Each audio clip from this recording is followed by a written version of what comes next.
Passage 9. The importance of regional languages came to be recognized by universities and educationalists as medium of instruction in all higher education on the ground that the mother tongue is the most natural and suitable medium at all stages of education, and that the use of a foreign tongue for expressing one's thoughts is not conducive to original creative or literary work, and further that the genuine of the best thinkers and writers can flourish best only if they learnt to read and write in their mother tongue. Besides, teaching through a foreign medium encourages cramming and cripples the power of original thinking. Para.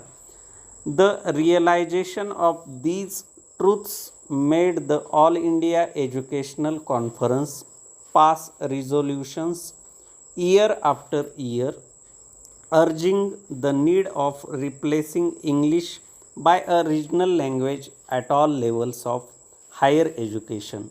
The increasing tempo of the struggle for independence strengthened this demand as English came to be looked up on more and more as a badge of foreign rule that could not be permitted to continue after India had attained her freedom. Para. With the disappearance of foreign rule, the problem of the medium of instruction has assumed a different form altogether. While the controversy when it began was whether it should be English or a regional language, it has now assumed a further dimension, namely whether it should be Hindi or the regional language in non Hindi speaking areas. Para. This is a consequence of the reorganization of the Indian states on a linguistic basis.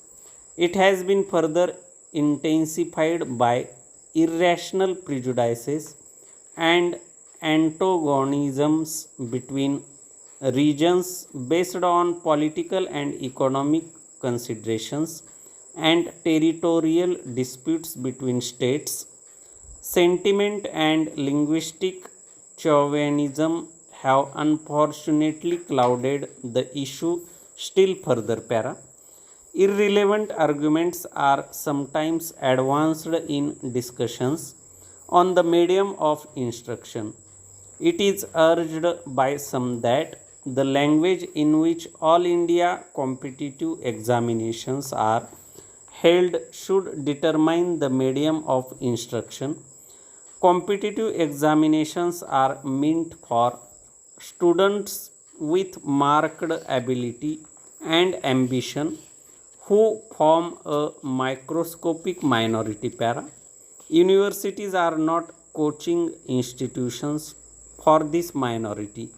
They have to train their alumni for various purposes to enable them to enter the learned professions, commerce, industry, politics, and other important walks of life, as well as the administrative services. Para. Educational policies which affect large student populations cannot be allowed to be dominated by the requirements of competitive examinations only. The medium of instruction has to be determined by universities on primarily educational and cultural grounds as an integral part of national life.